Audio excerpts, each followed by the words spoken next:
The private viewing room of Kensington Auction House exists in a different dimension from ordinary reality. Mahogany panels absorb sound like confessionals. Velvet drapes the color of dried blood frame windows overlooking Fifth Avenue, where the sunset paints Manhattan in shades of gold and amber. The air carries notes of aged leather, museum-grade climate control, and the particular fragrance of extreme wealth, a blend of rare perfumes, antique wood, and the subtle electricity of money about to change hands. At the center of the room, displayed in a climate-controlled glass case illuminated by fiber optic lighting calibrated to museum standards, rests a manuscript. 4 pages of cream-colored paper, covered in handwritten musical notation. According to the auction catalog, this is a previously unknown piano sonata by Ludwig van Beethoven, discovered in a Viennese estate and authenticated by 3 independent experts. Starting bid, $15 million. Sophie Hartman, 25, moves through the periphery of this world like a shadow that learned to carry champagne. Her catering uniform, black vest, white shirt, hair pinned back with surgical precision, renders her functionally invisible to the collectors and dealers who orbit the manuscript like planets around a dying sun. She refills glasses, retrieves empty plates, and maintains the particular posture of service that communicates, "I am here to help, not to be seen." But her eyes, gray-green and sharp as winter light through cathedral glass, keep drifting back to the manuscript. There's something wrong with it. She can't quite articulate what, not yet, but the feeling sits in her chest like a discordant note in a familiar symphony. The handwriting looks right. The paper appears aged appropriately. The notation seems consistent with Beethoven's middle period, and yet, in the inside pocket of her vest, folded into a square small enough to escape notice, is a letter from the Hochschule für Musik und Theater in Leipzig's final notice of academic suspension. Her student visa expired 6 months ago. The fellowship that was supposed to fund her doctoral research on Beethoven's manuscript traditions vanished when her father's construction business collapsed, taking the family home, her mother's retirement savings, and Sophie's carefully constructed future with it. 2 years ago, she was presenting papers at musicology conferences in Vienna and Berlin. She'd held original Beethoven manuscripts in her gloved hands at the Beethoven House in Bonn, studying the way the composer's quill bit into paper when he was angry, the way his notation grew cramped and urgent during his deaf years. She remembered the first time she touched an original, the Waldstein Sonata sketches, pages covered in Beethoven's furious corrections, his frustration visible in every crossed-out measure. Her hands had trembled, not from fear, but from reverence, from the knowledge that genius had touched this paper, had struggled and created and raged against silence on these very sheets. Her dissertation advisor, Professor Heinrich Müller, called her the most promising young Beethoven scholar of her generation. He wrote her recommendations that opened doors across Europe. He invited her to co-author a paper on compositional chronology.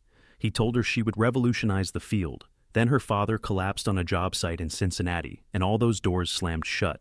Today she carries canapes for people who couldn't tell a fermata from a fortissimo. She nods politely when guests mispronounce composers' names. She pretends not to notice when someone calls Mozart that Austrian guy who died young. She has learned to make herself small, to contain her knowledge like a secret, to be exactly what they expect her to be, invisible. The catering manager, Gerald, materializes at her elbow with the silent efficiency of a man who has spent 30 years making himself useful to the wealthy. Gerald, low, urgent. The von Steinberg party is arriving. Baroness Ingrid von Steinberg, old Munich money, art dealer, major collector. She's the one selling the Beethoven. I need you on champagne service. Smile, don't speak unless spoken to, and for God's sake, don't make eye contact. Sophie nods, automatically adjusting her grip on the serving tray. The name von Steinberg triggers something in her memory, an article she read during her research years, something about questioned provenance and a scandal involving a supposedly authentic Mozart letter that turned out to be a 19th century fabrication.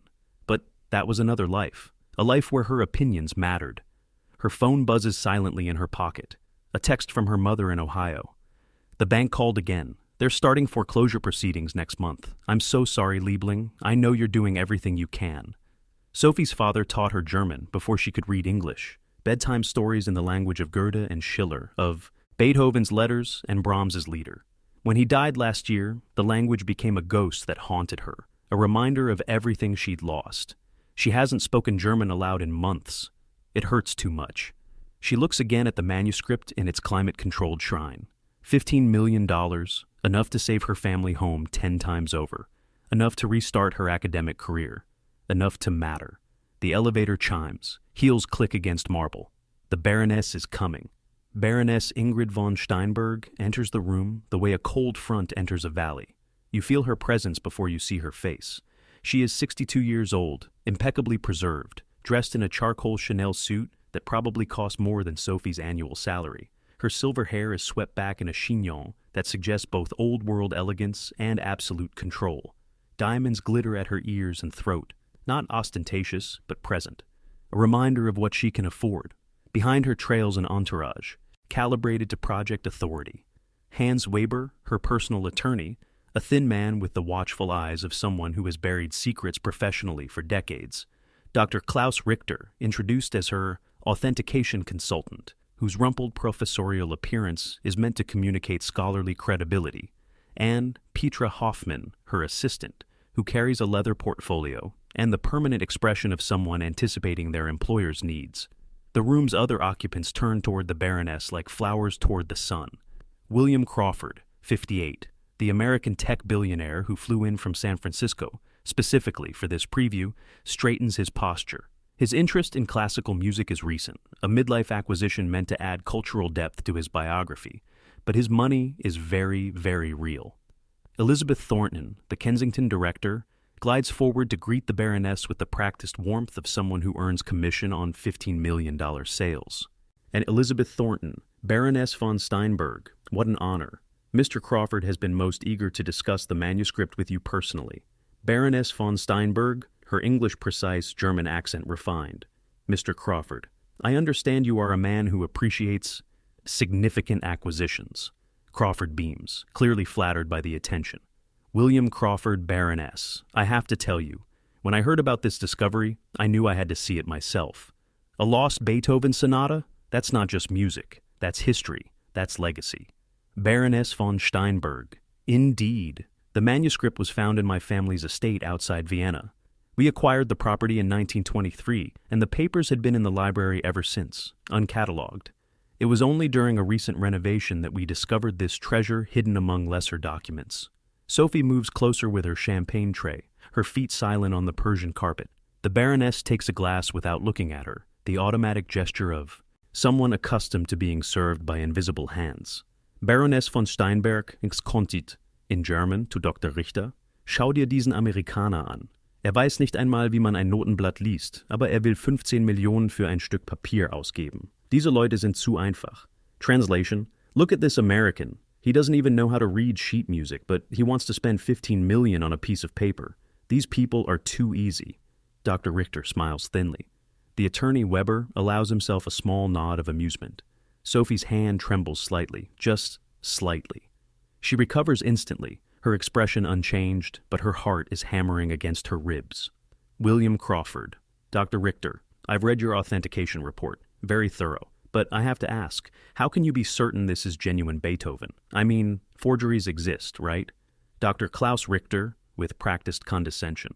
An excellent question, Mr. Crawford. The authentication process for a manuscript of this significance is exhaustive. We assembled a team of the finest experts in 3 countries. We analyzed the paper composition using spectrographic methods. We tested the ink chemistry through non-invasive fluorescence imaging.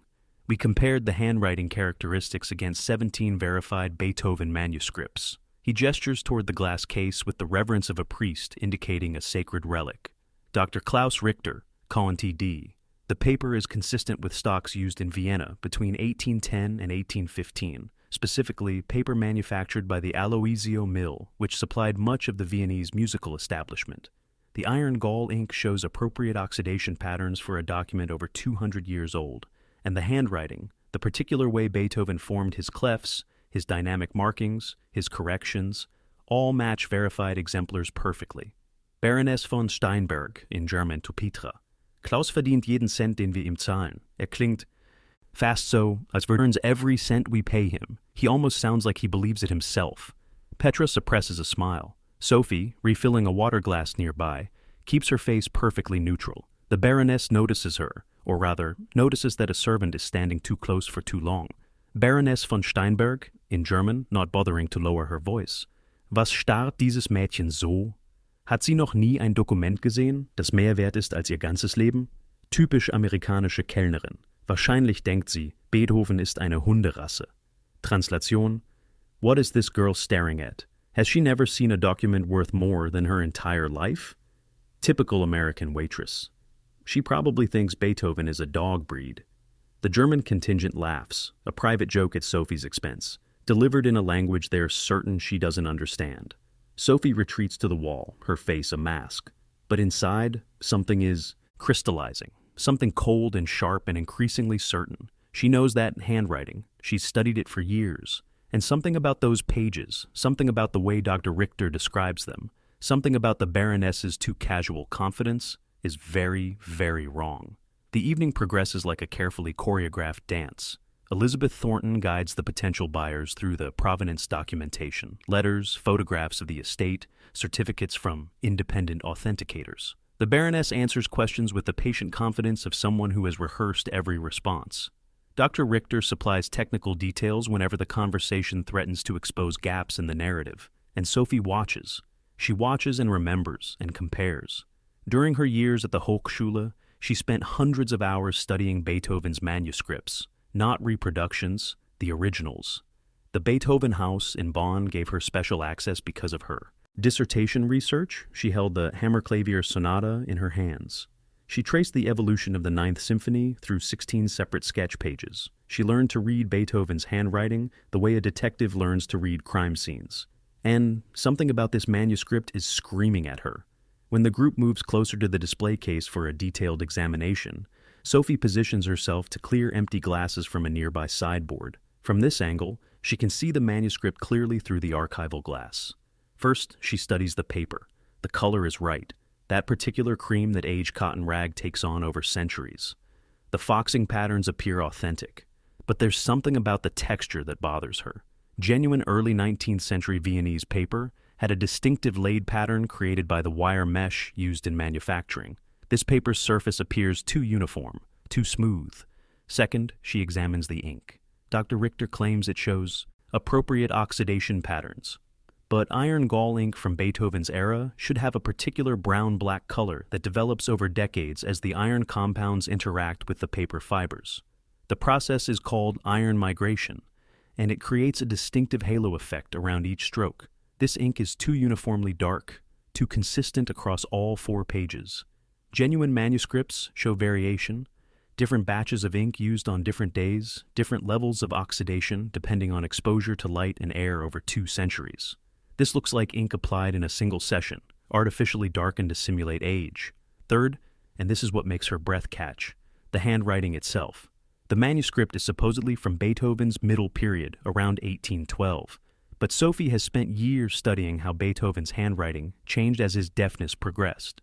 In his early years, his notation was relatively neat, controlled, the right of a man who could still hear what he was, creating who could check his work against the sounds in his head. By his middle period, it was becoming more cramped, more urgent, the writing of a man who could no longer hear what he was creating, who was racing against his own deteriorating senses, who had to trust the music in his mind rather than his ears. This handwriting is too controlled, too careful, too pretty. It's what someone who studied Beethoven's style might produce, but it lacks the organic chaos of the real thing. It lacks the frustration, the fury, the desperate beauty of a man composing in silence, and then she sees it. The detail that changes everything, the treble clef. Beethoven had a distinctive way of drawing treble clefs. He started from the bottom, curling upward in a single fluid motion that left a characteristic hook at the base. It's one of the most reliable ways to identify his hand, a quirk so personal that forgers consistently get it wrong. Sophie wrote an entire chapter of her dissertation on this subject. She analyzed over 200 clefs from verified Beethoven manuscripts. The pattern was unmistakable. The treble clefs on this manuscript start from the top. They curl downward. It's a subtle difference, invisible to anyone who hasn't spent years studying the originals, but it's unmistakable. It's like a signature forged by someone who learned the letters but not the hand that wrote them. These clefs are drawn the way they teach in modern conservatories, the way Sophie herself was taught before she learned better. The manuscript is a forgery. Dr. Klaus Richter to Crawford pointing. You can see here, in the development section, how Beethoven experiments with the main theme. This modulation to the subdominant is characteristic of his middle period style. The harmonic language is unmistakably his. Sophie looks at the passage he's indicating. The harmonic analysis is competent. But she notices something else, something about the musical content itself, the development. Section uses a specific chord progression, a diminished seventh resolving to a secondary dominant of the subdominant. It's a sophisticated harmonic move, but it's also a progression that didn't become common in German piano music until the 1830s. After Beethoven's death, Schubert popularized it, Schumann refined it, but Beethoven in 1812 would not have written it this way. It's an anachronism, a harmonic fingerprint from the wrong decade. Baroness von Steinberg, in German quietly to Weber. Der Amerikaner ist bereit zu unterschreiben. Ich kann es in seinen Augen sehen. Noch ein Glas Champagner. Und wird uns die 15 Millionen geben, ohne mit der Wimper zu zucken. Translation: The American is ready to sign. I can see it in his eyes. One more glass of champagne, and he'll give us the 15 million without blinking. Hans Weber, in German. Der Überweisungsentwurf ist fertig. Sobald unterschreibt, ist das Geld innerhalb von 24 Stunden in Zürich. Translation: The wire transfer draft is ready. Once he signs, the money will be in Zurich within 24 hours. Sophie's hands tighten on her serving tray. $15 million for a forgery, and once the money reaches Switzerland, it will disappear into accounts that American courts can't touch. Crawford is reaching for his pen. Elizabeth Thornton is producing the purchase agreement. The Baroness is smiling the smile of a predator about to feed. And Sophie Hartmann, invisible, underestimated, dismissed as a waitress who probably thinks Beethoven is a dog breed, makes a decision that will change everything. William Crawford, pen in hand, smiling. Well, Baroness, I think we have a deal. 15 million for a piece of immortality. My grandchildren will thank me. Sophie, in flawless German, her accent pure Hochdeutsch. Herr Crawford, bitte warten Sie. Bevor Sie unterschreiben, sollten Sie wissen, dass dieses Manuskript eine Fälschung ist. Eine sehr gute Fälschung, aber dennoch eine Fälschung. Translation: Mr. Crawford, please wait. Before you sign, you should know that this manuscript is a forgery. A very good forgery, but a forgery nonetheless. The room freezes. The Baroness's wineglass stops halfway to her lips. Dr. Richter's face drains of color. Weber's hand moves instinctively toward his jacket pocket, as though reaching for a phone or a weapon. Elizabeth Thornton looks like someone just set fire to her commission. Anne Crawford, poor, confused Crawford, looks between Sophie and the Germans as though trying to solve a puzzle in a language he doesn't speak. William Crawford. I'm sorry. Did she just speak German? What's happening? Baroness von Steinberg, recovering, switching to English with forced calm. The waitress appears to be having some sort of episode. Elizabeth, please remove this person immediately. She's clearly disturbed. Sophie, in English now, stepping forward. I'm not disturbed, Baroness, and I understood every word you said tonight, including when you called Mr. Crawford too easy, including when you discussed the wire transfer to Zurich, including when you said, I probably think Beethoven is a dog breed. The Baroness's face undergoes a remarkable transformation, from aristocratic composure to barely controlled fury. Baroness von Steinberg, dangerous. You speak German, so what? That doesn't make you qualified to authenticate musical manuscripts. You're a serving girl. You carry drinks. Sophie? I carry drinks now. But for 3 years, I was a doctoral candidate at the Hochschule für Musik und Theater in Leipzig. My dissertation was on manuscript traditions in Beethoven's middle-period piano works. I've examined original Beethoven manuscripts at the Beethoven House in Bonn, the Austrian National Library, and the Berlin State Library. I know Beethoven's handwriting better than I know my own. She moves toward the display case. No one stops her. The power in the room has shifted, though no one has fully realized it yet. Sophie, K-on-T-D. Mr. Crawford, may I show you something? Crawford nods, mute with confusion. Sophie points to the treble clef on the first page. Sophie, K-on-T-D. Beethoven had a distinctive way of drawing treble clefs. He started from the bottom and curled upward, leaving a characteristic hook at the base. It's one of the most reliable ways to identify his hand, so personal that forgers consistently get it wrong. Look at these clefs. They start from the top and curl downward. That's how they teach it in modern conservatories. It's not how Beethoven wrote. Dr. Klaus Richter, attempting recovery. This is absurd. The manuscript has been authenticated by 3 independent experts. This girl is clearly unqualified to... Sophie. Which experts, Dr. Richter? I've read your authentication report. You claim verification from the Austrian National Library, but I know their manuscript department. Dr. Helena Strauss runs it. She's a friend of my dissertation advisor. I could call her right now and ask if she's ever heard of this manuscript. She produces her phone. Richter's face goes gray. Sophie, Con TD. But let's talk about the music itself. This is supposedly from 1812, but look at measure 47, the chord progression there. A diminished seventh resolving to a secondary dominant of the subdominant. It's a sophisticated harmonic move. It's also a progression that didn't become common in German piano music until the 1830s. Schubert used it, Schumann refined it, but Beethoven in 1812 would not have written this way. It's like finding a smartphone in a Renaissance painting. Baroness von Steinberg, voice rising. This is ridiculous. I will not stand here and be lectured by a waitress about music history. Elizabeth, call security. This person is clearly disturbed. Sophie, calm, relentless. There's more, Baroness, much more. The paper. Your expert claims it's consistent with Viennese stocks from 1810 to 1815. But genuine paper from that period has a distinctive laid pattern from the wire mesh used in manufacturing. Parallel lines with chain marks at regular intervals. The Aloisio Mill paper that Dr. Richter mentioned has a very specific watermark. A crescent moon with 3 stars. This paper is too smooth, too uniform.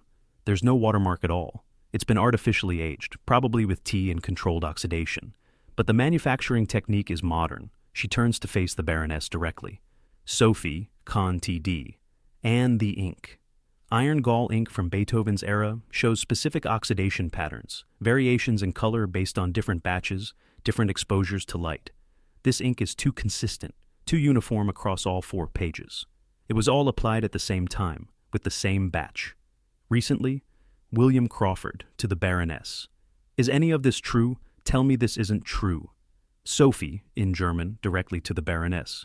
Sie nannten mich eine typische amerikanische Kellnerin. Sie sagten, ich würde nicht einmal ein Notenblatt erkennen. Aber ich habe jeden Fehler in ihrer Fälschung erkannt. Jedes einzelnes anachronistische Detail. Jede Lüge, die sie heute Abend erzählt haben.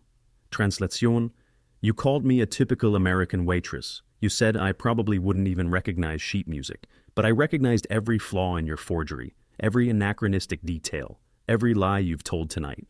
The Baroness's face has gone the color of old parchment. Her wine glass trembles in her hand.